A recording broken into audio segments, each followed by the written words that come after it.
Hello, I'm Mr. Kelleher, Head of Music at Baylis Court. This quick video is going to show you what we teach all of our Year 7 pupils on the guitar. The first thing you're going to want to be comfortable with is the idea of frets. Now, frets themselves are these little lines that go vertically on the guitar neck, and we give them all numbers 1, 2, 3, 4, 5, 6, so on and so forth. And the important thing is that if you think of the nut here as being fret 0, if we mean that, if we say play fret 0, we mean don't actually put your finger on any of the frets. But also importantly is if we're talking about putting our finger on the first or the second fret, we don't mean actually on the line itself. We mean in the space between the two lines. So if I said to put my finger on the first fret, then that would be here. If I said to put my finger on the third fret, then that would be 1, 2, 3 here. The next thing we need to think about are the strings. Now, each string has a note name. We've got E, A, D, G, B, and E. But it's often much easier for us to refer to the strings by a number. So on a guitar, the highest sounding string is this one here, which we call string number 1. And then obviously the strings get a higher number as we go this way. So 2, 3, 4, 5, and 6. So if I ask you to play the first string, I'd be asking you to play the highest pitched one. And if I ask you to play the 6th string, I'd be asking you to play the lowest pitched one. Now it's important to remember that if I say the top string, that also means the highest pitched one, number 1. Even though it's the closest to the ground, it's still the top string because it's the highest sounding. In the same way that the bottom string is this one here, string 6, even though it's physically the one furthest from the ground, it is the lowest sounding string. To make things easier, we also need to give numbers to our fingers. So on our left hand, we'd call our thumb T, which, okay, isn't a number, but we call it T for thumb. Our next finger, our index finger, is called 1. Our middle finger is called 2. Our ring finger is called 3. And our pinky is called 4. T, 1, 2, 3, 4. Now, guitarists often have to play chords, and in Year 7, most of the work we do, that's our main job as guitarists. So, in order to do that, we need to play these 3 strings here. Now we do that using our thumb, first and second finger. Our second finger goes on the top string, the first string. Our first finger goes on the second string, and our thumb goes on the third string.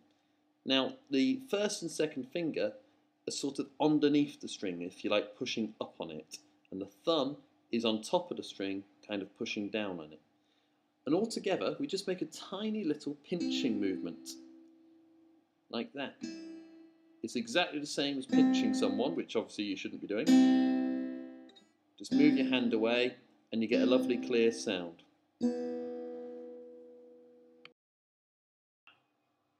The next thing is the chord diagram you can see on the screen. We're going to learn to play C major.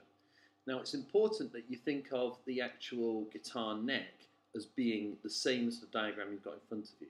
So I've held my guitar up facing the camera so that you can see that this thickest string, the 6th string, is the one that's the furthest on your left of your diagram, and the highest string, the 1st string, is the one that's furthest on the right of your diagram.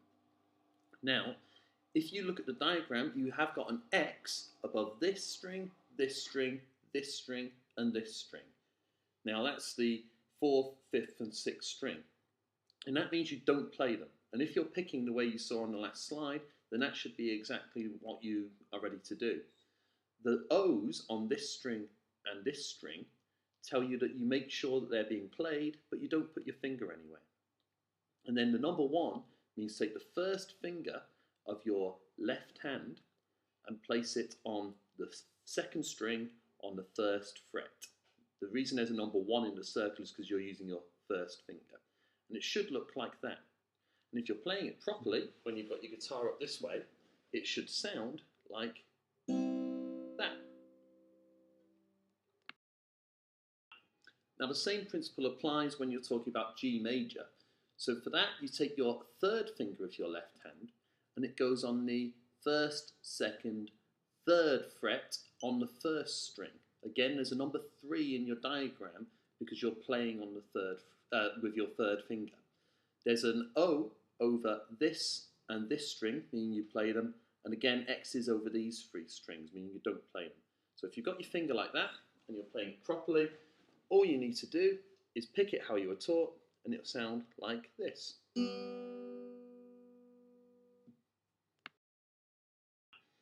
Now the last chord that we're going to learn for this unit is called A minor. Now this one does involve using 2 fingers. That's your first and second finger, number 1 and number 2. Now your first finger goes on the 1, 2, the second string on the first fret, and your second finger goes on the 1, 2, third string of the second fret. And it should look like that. Really important that you've got nice bendy fingers here so that you've got lots of space between where your fingers are and the top string, the first string. And then if you play it properly, it should sound like this. So once you've learned to play those chords and you've practiced changing between them, then you'll be able to play Billionaire by Travie McCoy. Now, on the diagram in front of you, you can see that you've got a grid with 1, 2, 3, 4, 4 times, and a name for each chord underneath that. AM is just shorthand for A minor. And all you need to do is play the chords in that order, actually picking them on beat 1. So 1, 2, 3, 4, 1, 2, 3, 4, 1, 2, 3, 4, 1, 2, 3, 4, which is C, 2, 3, 4, G, 2, 3, 4, A minor, 2, 3, 4, G, 2, 3, 4. And then always try to end a piece you've played with the chord you started with, which in this case was C.